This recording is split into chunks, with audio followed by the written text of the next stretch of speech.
helping people be hopeful is often a great challenge early on after injury, and sometimes I think it's the most important thing that we do.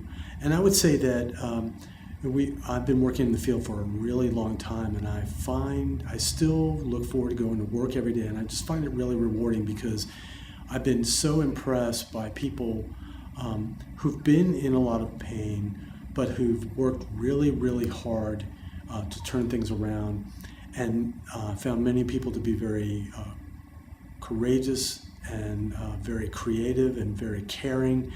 And I've just been so impressed by how much people have recovered after their injuries that I would say that working with those kinds of folks has inspired me to continue to work in the field and to dedicate my life toward helping people achieve better outcomes. And I think one question that people often ask me is, I received some information or some feedback about what I'm going to be able to do now after my injury.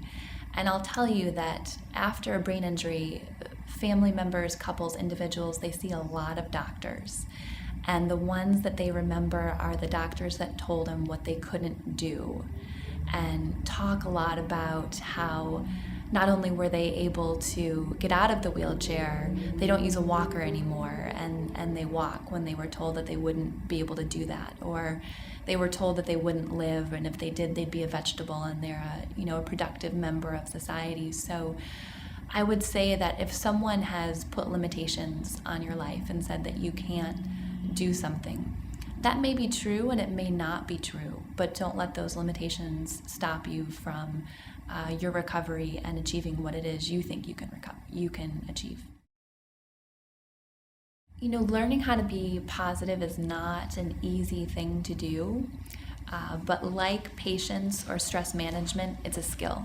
It requires me and you and everybody else, when you begin to say something negative to yourself in your mind, to stop yourself from saying that negative thing and to say something different. People that tend to be pessimistic tend to say negative things to themselves in their minds about what's achievable, what will happen, or what will never happen. And so first I'd start with some self-examination about what you're saying to yourself on a daily basis.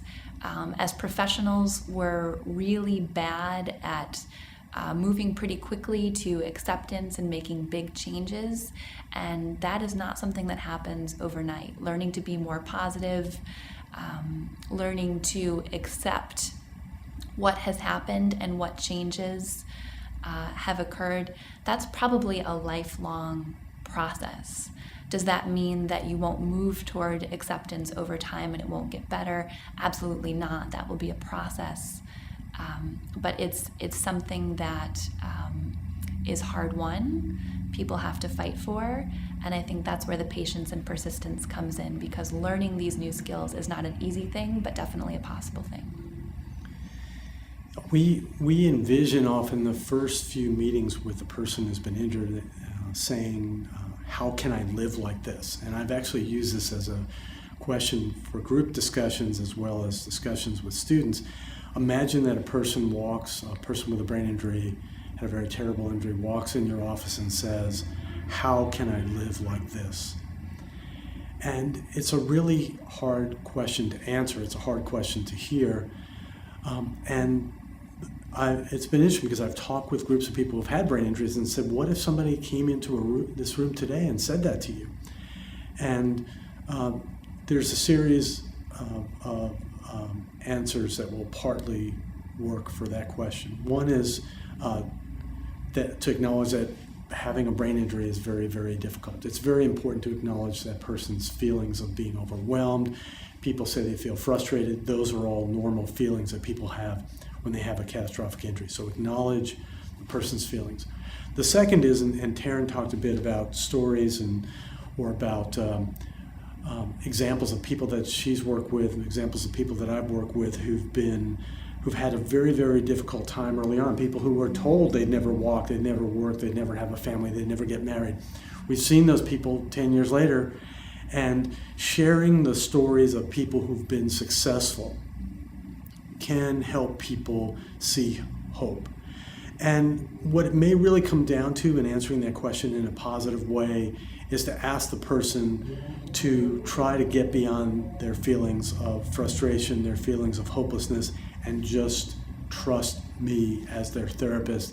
I have worked with other people who've been in similar situations, and I'm going to work very hard with them over the next year, 2 years, or 3 years. However long it's going to take, I'm going to help them make their life better. And please trust me for now. We're going to find a way out of this, and trying is way better than not trying.